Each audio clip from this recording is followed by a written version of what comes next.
Hi, thanks all for joining us today. Let's go ahead and get started.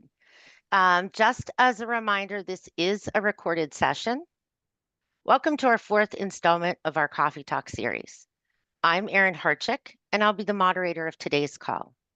As a reminder, again, this call is going to be recorded. So, for those that attended our last session on why agents in the Midwest are choosing Redfin, I'm sure you all agree it was such a good, engaging, relevant dialogue. So we thought, let's keep that momentum going. Today, you'll be joining Jake and Carla as they talk with our chief economist, Daryl, about what economic shifts mean for Midwest agents. This is intended to be an informative session designed to give you a deeper understanding of the forces that are shaping your business. Now, before we get started, I do want to hit on two quick points. First, as a reminder, the session is completely anonymous to each other. The only person that can see the participants' names are the host. Also, if you find that you're having some technical difficulties, you can either leave the session then rejoin or go ahead and just refresh your browser. On that, let's go ahead and get started. Jake, I'm going to turn it over to you.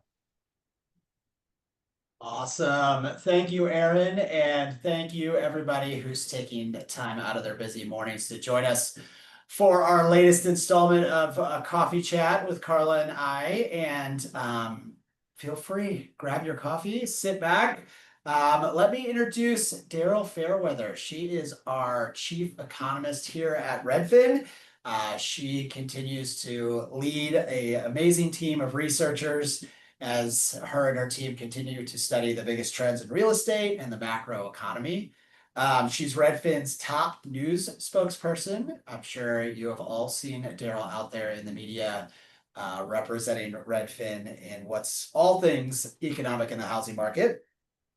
She does have a deep background in both housing and economics, having worked with the Boston Fed, studying foreclosures during the housing crisis. And more recently, she has become a published author, which I myself have the book, have dug into the book, love the book. It is called Hate the Game, Economic Cheat Codes for Life, Love, and Work. So without further ado, welcome, Daryl. Thank you very much for joining us here for our Thank coffee you for talk. having me.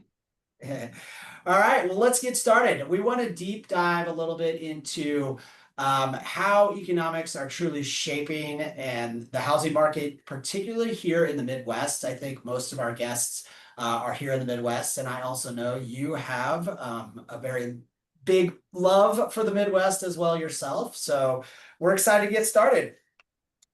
With that saying, I'm going to start with the first question. Basically, across the nation, I'm sure you've seen changes in the level of real estate transactions, whether it be just recently in 2025, since the election, or even since a lot of the settlement stuff last year. But based on what you've seen so far, what do you feel about the health of the current real estate market? It's been disappointing this year. We were hoping or forecasting rather back in late last year that we were going to have an improvement in sales this year, but instead we've seen a decline in sales, and that is largely due to mortgage rates remaining high. We were originally forecasting that mortgage rates would come down because inflation was starting to come down. And if inflation comes down, that means that the Federal Reserve doesn't need to keep interest rates as high. But then we got into this trade war, and the Federal Reserve became much more hawkish about interest rates, wanting to keep them high because they were worried about inflation being caused from higher prices from tariffs. So that has had a really big impact on the housing market because the housing market is so sensitive to interest rates. It's why the housing market has been in a slump since 2023. Interest rates were so low during the pandemic, then they went up, and everybody realized that buying a home is too expensive. At least borrowing to buy at these high interest rates is too expensive. And we're not really going to see a recovery until those interest rates come back down or until the economy is strong enough to compensate for higher interest rates. But the economy, although it's doing pretty well, there are risks there. People are worried about a recession this year, also somewhat related to tariffs. So it's a bit of the worst of both worlds. Like, people are worried about losing their jobs, which means that they're less likely to buy a home.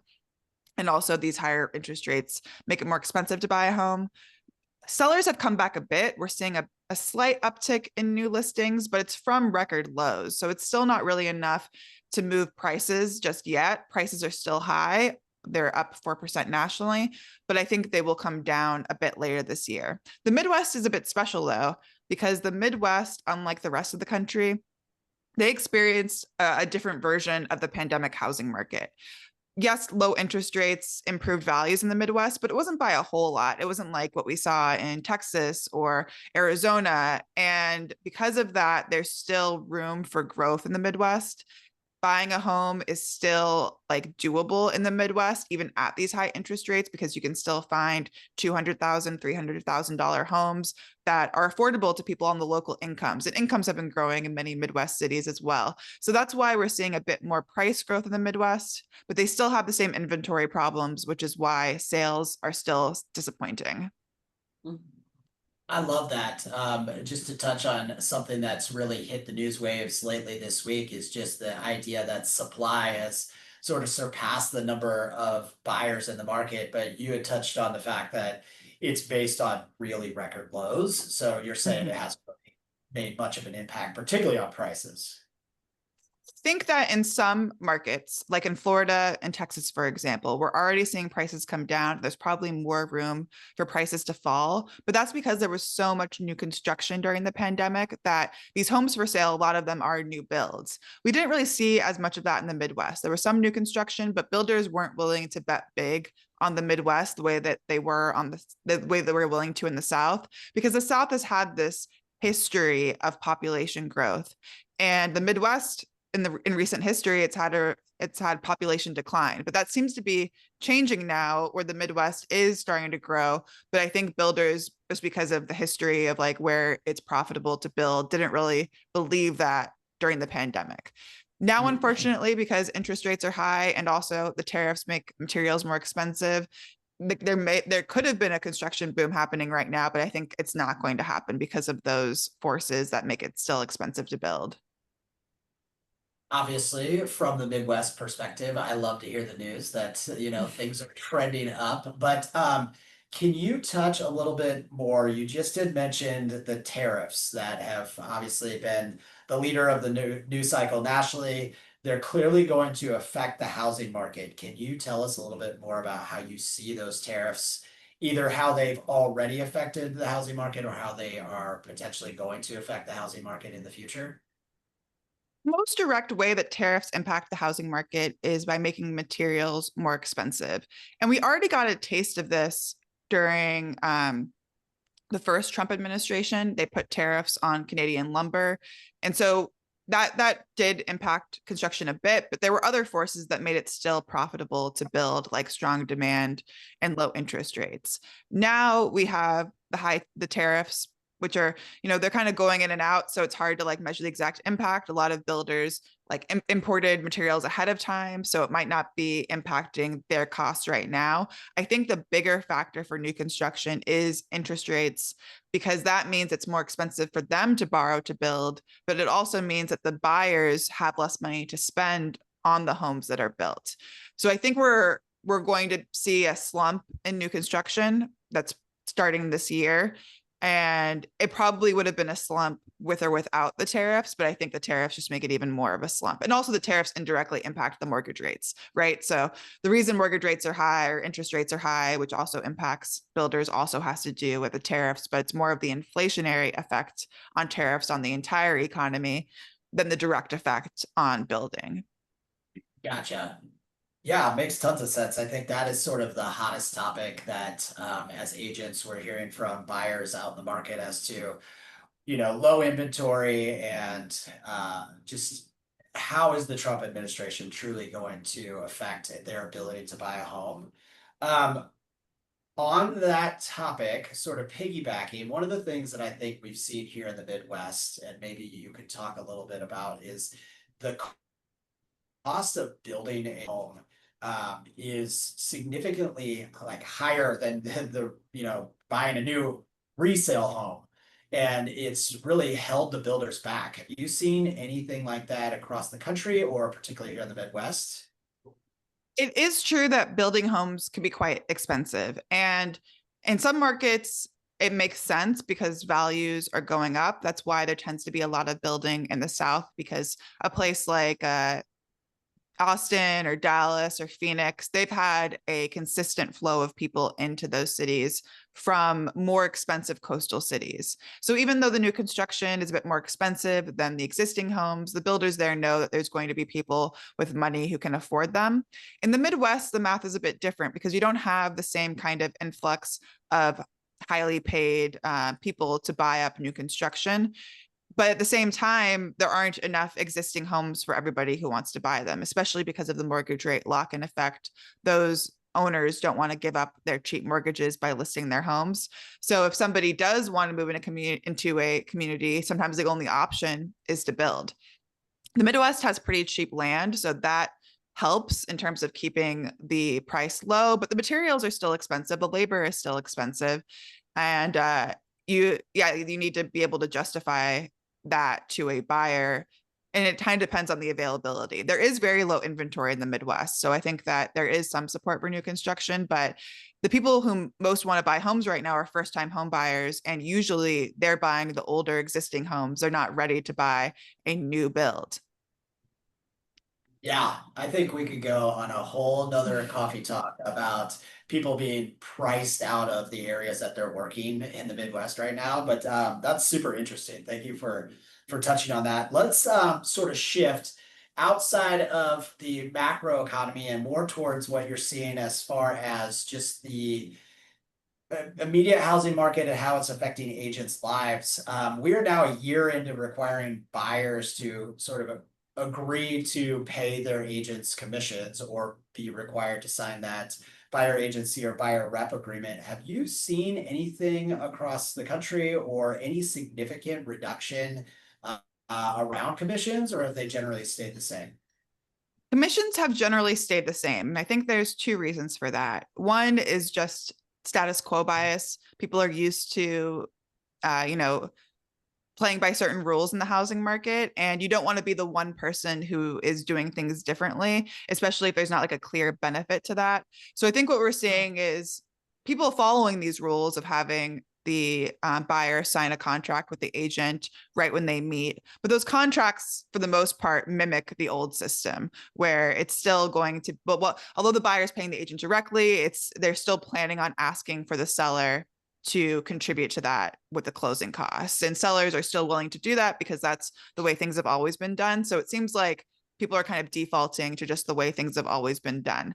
I think we might see more changes once we enter into a seller's market again. Because during a seller's market, that's when we start to see buyers doing anything and everything possible to win an offer, offering all cash, offering to waive inspection contingencies, financing contingencies. And I think one of the strategies we will start to see buyers use once it's more of a seller's market is buyers offering to pay their own agent out of pocket. But right now, because buyers have the negotiating power, they don't need to make that offer to a seller. If anything, they can ask the seller to cover their buyer's agent fees, and the sellers are willing to do that because the seller doesn't really have a lot of offers to choose from right at this moment. Yeah, I think just from a manager perspective with the markets that I oversee, and talking to the guests here at the coffee chat, we haven't seen really much change in just agent commissions in general, or the amount of income agents are able to make as real estate agents. In fact, I think it's actually trickled up a little bit as agents have dropped out of the real estate market altogether, and the agents that are really good at proving their value are really winning the buyers and are, they're making the money and they're earning those commissions. I want to actually defer this over to Carla as one of our sales coaches who deals with our agents pretty consistently. Carla, what have you seen in your market around commissions and whether buyers are having to pay those or if they've come up or down? I have seen not much change at all. In fact, yes, agents have become way better at, selling their qualifications and selling themselves. But I can tell you in the last transactions during this past half the year, I think I have seen one buyer having to pay a little bit of a commission. Beyond that, nothing, no change whatsoever. Awesome. So, even with the interest rates and all that stuff, it's business as usual. So I love to Business hear as that, usual. right? Provide value to your customers and you will see nothing but good things. So I know, Carla, you had a question for Daryl. Do you want to jump in and ask her that one? Yes, definitely. And Daryl, we have seen an influx that started with COVID, an influx of workers here in the Midwest. So I just wanted to ask you, can you talk a little bit about any demographic shifts that may be affecting the housing market, and anything specific to the Midwest? So I think that although remote work is not as common as it was during the peak of the pandemic, obviously, it is still a major factor. So we're seeing more people move out of the superstar cities for the Midwest, that would be Chicago, and going to some more of the surrounding areas because they don't need to be in the office 5 days a week.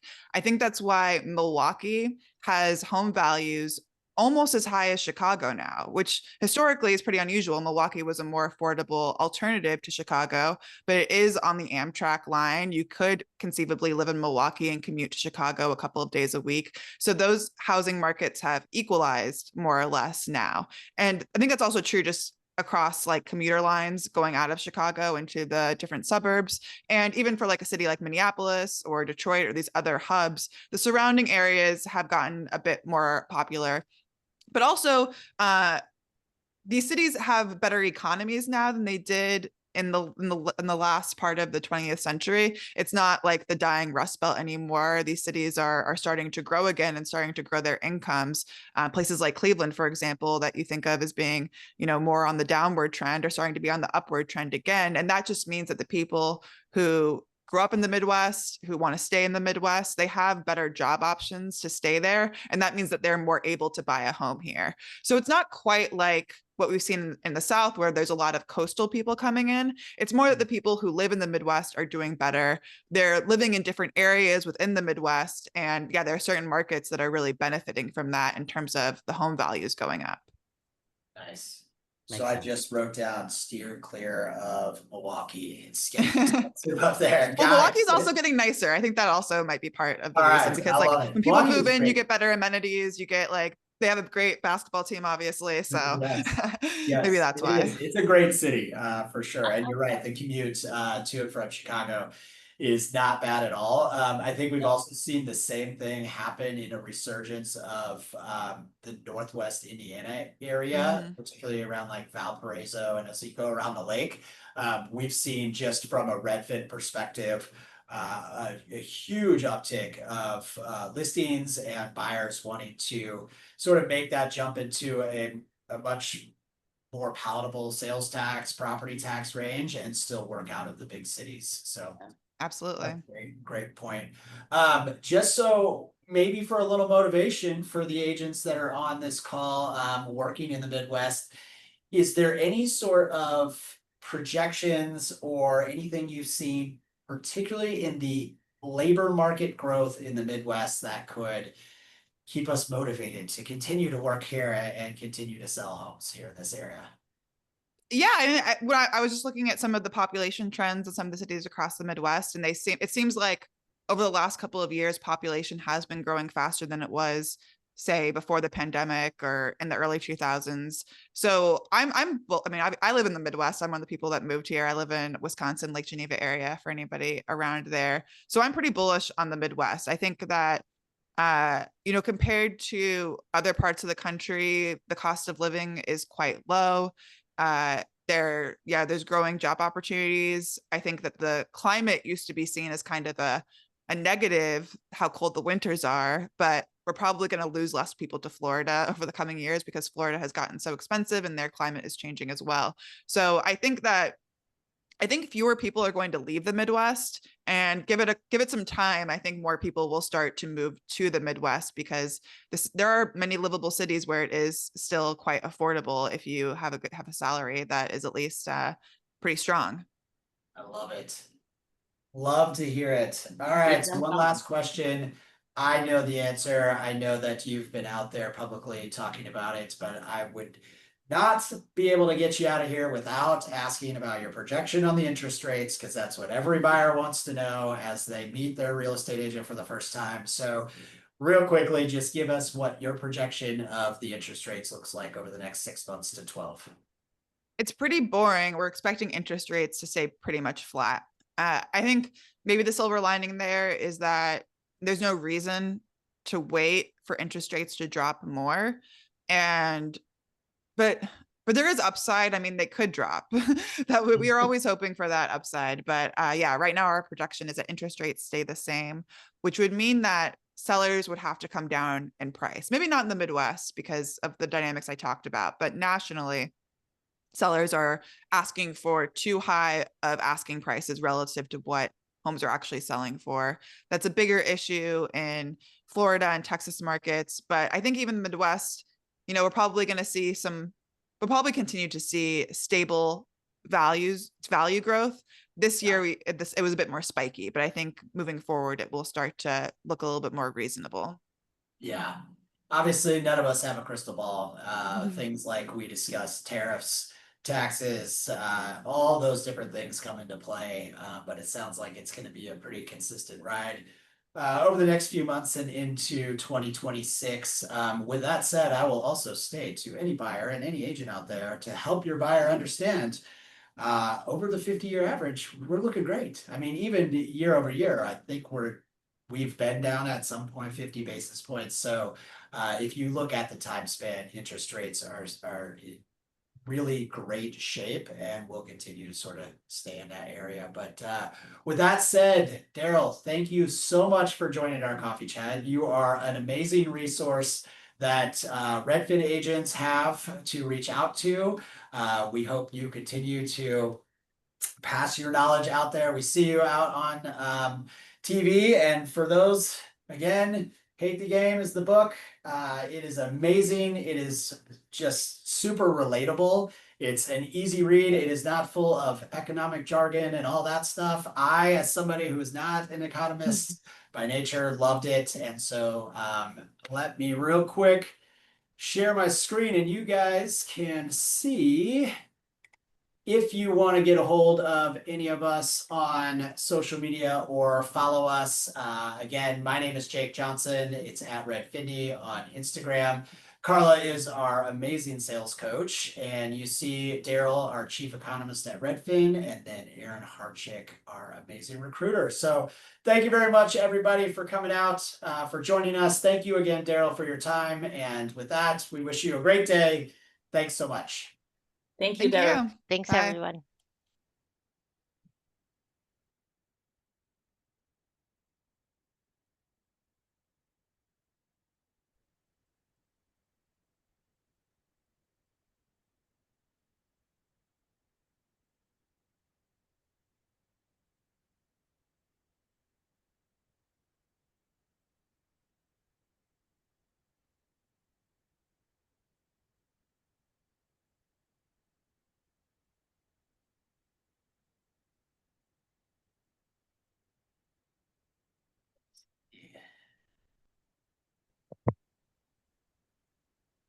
Thanks, everybody. I'll go ahead and end it now. You guys are totally done, right? Just making sure. Yeah. Yep. I didn't listen to that part clearly enough. I didn't know if you had more to do. So yeah, it looks awesome on my end. So Awesome. yeah, Well, we can't wait I'll get to out of see it. here. Yeah. See what Have a we good- were able to do with that one. Yep. Have a good rest of the day. All right. See you, Russ. Thank you. Thanks. You Take care. too. All right. Take care. Bye.